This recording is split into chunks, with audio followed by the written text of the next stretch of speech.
Okay. Yep. Okay. So the first thing I want to talk about is the reason why I'm here. The presentation in Beira actually isn't the main reason. My passion to extend my network is the main reason I want to be here.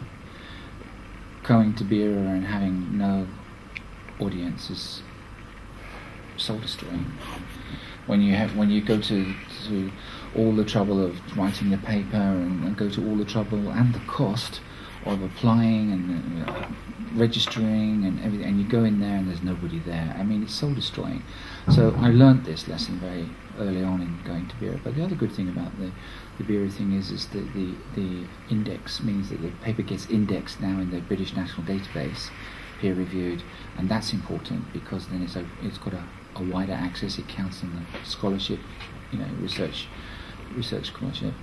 And the third major reason for me is the networking, to make contact with some of the people I worked with when I did my doctorate, but secondly to make new contacts, because now I think I'm ready, because I find myself in a very unique position that from being a soldier to becoming a monk, Buddhist monk, to being a nurse, then becoming an educator, then to study education, and then to work as a foreigner, as a white person in an Asian context in Japan, and then to find myself as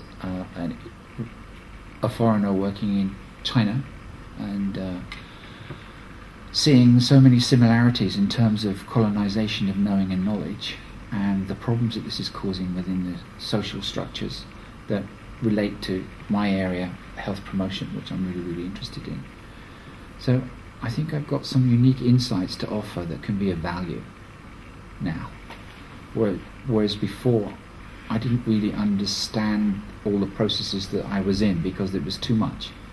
The immersion, to be immersed in a culture that's not of your own birth or anything is quite an experience, because this concept of I, for example, if the culture doesn't have an I concept, it has a we concept, then they think about things in a completely different way. So, because I was doing my doctorate with you, I started to question knowledge. I started to question who told me what I am, and why do I think the way I think. In a very deconstructional way, it was actually looking at what were my values, where did these values come from, and then I found I had a very interesting meeting with one of the last Bath groups, Paul Murray. Yeah? Murray's name? I can't quite remember his name. But he talked about colonization of knowledge and the rightness of my whiteness and the privilege of whiteness.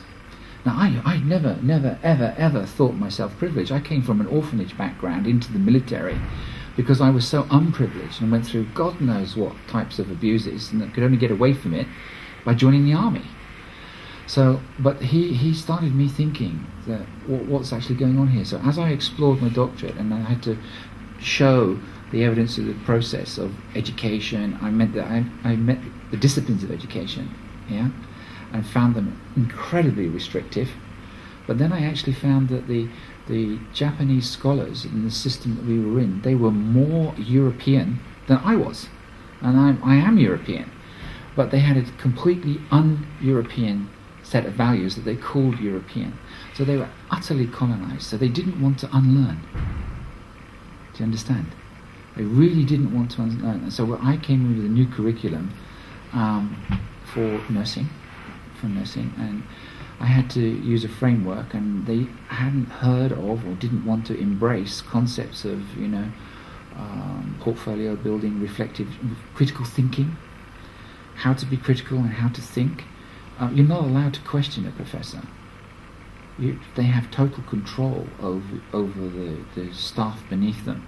The feudal system of Japan is alive and well.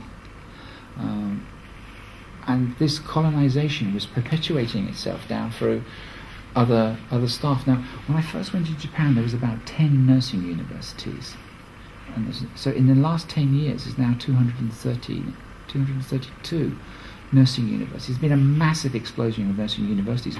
So my simple question, hi. Hello. My simple question is, well, where did the staff come from? Where did the scholars come from? Where did the systems come from? And they just, started to crumble. It's starting to crumble because there isn't enough scholars, there isn't enough people with experience. So they're taking students with no nursing experience, graduate from a BSc course who don't want to nurse, that within the first year are then back in faculty, working in faculty, teaching nursing. How can this be good? How can this be good for healthcare? How can it be good for the future of Japan? It can't. But nobody wants to address it. So, because I'm a European sort of guy, I am very curious about where I'm going and what I'm doing with the community. And I've been working in Tibet and China in healthcare and complementary medicine and end-of-life care and mental health, looking at different systems of mental health and how to not use drugs. Because I believe that mental health in relationship to the mind is, we don't know what the mind is, we don't know where it is and how it works, and drugging it is probably not the best answer. There must be other ways of dealing with mental dis-ease as opposed to disease. So that's what took me off into a different direction, and I always wanted to understand Chinese medicine. It's got a 5,000-year-old history. 3,000 years of it is very, very well recorded. It's full of evidence, it's full of practice, it's full of this worked, this didn't work. And it's a very different system to the West. It's not based on the biology of the human body as the West understands it. It's based on a completely different system of understanding, different system, and they don't mix. They don't mix. The Western liver is not the Asian liver. The flow of energy around the body, life-affirming flow, chi, subo points, all this stuff is so un-Western. Okay, so I wanted to study in a Chinese university, and it was very, very difficult. And then I managed to arrange a treaty between my university and Beijing. I found a completely different set of circumstances. I found the same knowledge, the same colonization values were being imported into the country en bloc.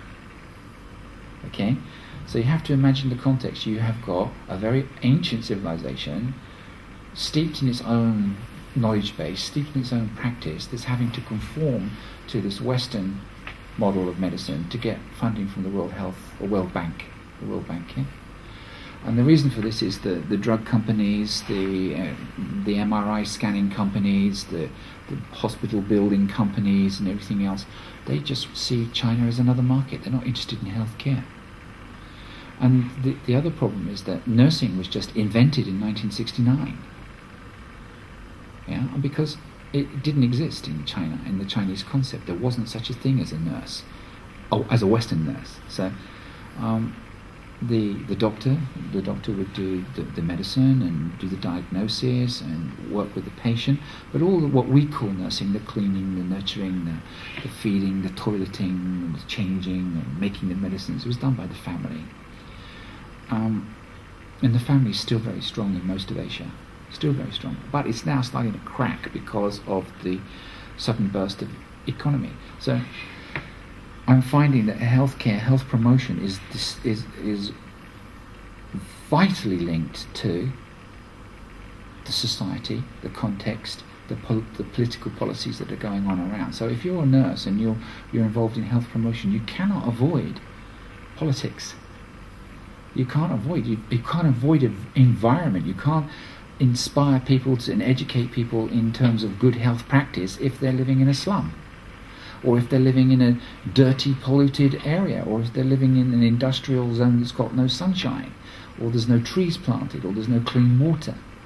So all these issues of which China, you see, if Kenjin wants a new sewage system, it's just a pretty big project. You've got to dig the road out, you've got to put a few pipes in there, and you've got to find a few thousand tons of water or whatever. But if a Chinese city wants to put a new sewage system in, we're talking about sewage pipes bigger than this room that serve a population of a couple of million. in a small city. So the project is just so phenomenally huge. Yeah?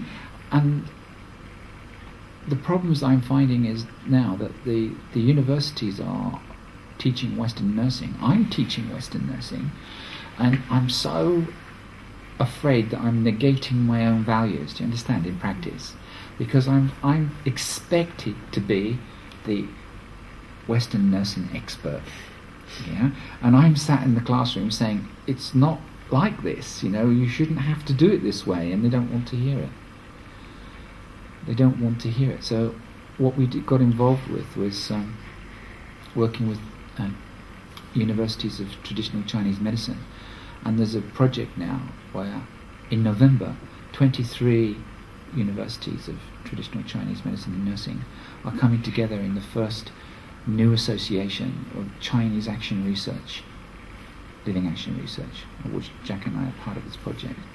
And the basis of that project is to try and protect Chinese knowledge against Western colonization by the Chinese themselves. Do you follow?